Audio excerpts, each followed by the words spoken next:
Good afternoon, everyone. I am Melina Mallos, and I did a research project back in 2020 with a group of young Greek migrants aged between 18 to 24 who had come to Melbourne due to the Greek financial crisis. So a lot of them had arrived from the period of 2010 onwards. And I was really curious to see the role that, I guess, digital technology brings to the migration experience. If we recall, our parents and grandparents, they didn't have that immediate contact with Greece that contemporary migrants now do. So I was motivated to do the research partly because I'd met a young 15-year-old who'd come to Brisbane. Actually, there was a big influx of migrants in the geology mining industry, and she would connect with her high school friends in Athens daily on Messenger, and was keeping that connection alive, but to the detriment of making friendships in her schooling in Brisbane. And so that was causing some issues in terms of her attending school and making friendships. So there are great benefits to the digital space for continuing Greek culture and connections to Greece, but sometimes that can impact feelings of sadness and nostalgia for Greece. And as a result of the research that we did together, we developed a survival guide of how to navigate digital media while resettling into a new country.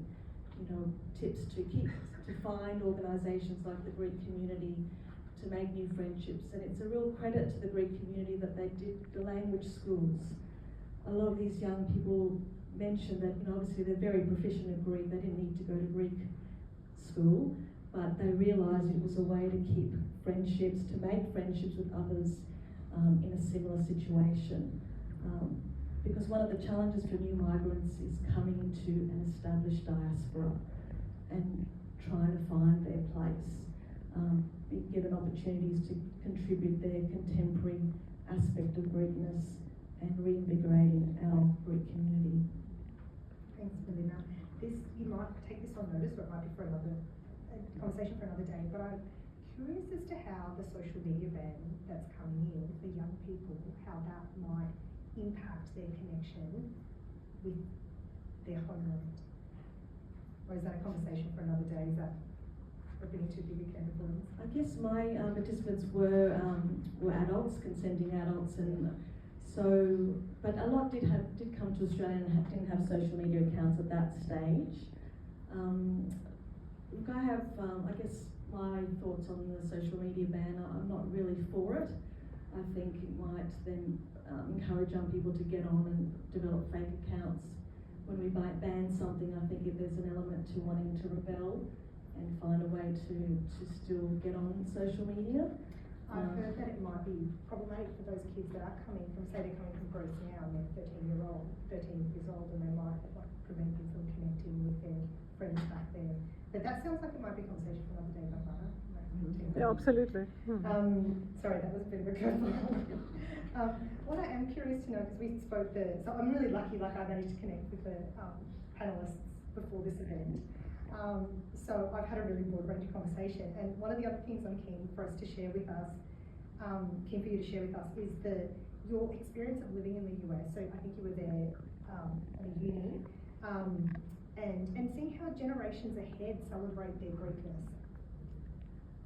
So I guess a bit like Bill's brother Nick, I won a scholarship to go to Washington DC, and I was there for 3 months in 2010, and so I guess because of my interest in the digital space, the first thing I did was hop online on the internet to search for other Greek organisations and community groups, and I was fortunate enough to come across this wonderful organisation called Hellenism, which was a mentoring program set up by a wonderful gentleman, Leon Stavru, who basically organised internships and work experience opportunities with really high-profile Greeks. So, for example, George Stephanopoulos was one of the mentors from CNN. So, what I noticed was the Greeks there hadn't maintained their language, but they were still very connected to Greek community groups especially political groups, because in DC everyone is very politically driven, and they're behind their senators of Greek origin, they fundraise,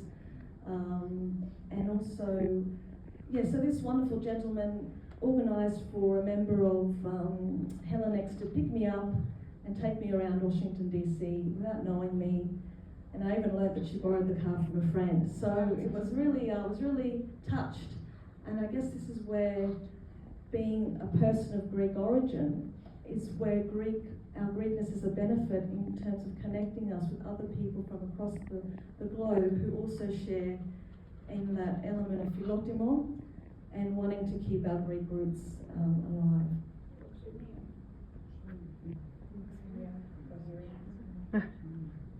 Absolutely. And then I'm curious about your children's book. Can you tell us a little bit about the motivation behind writing that?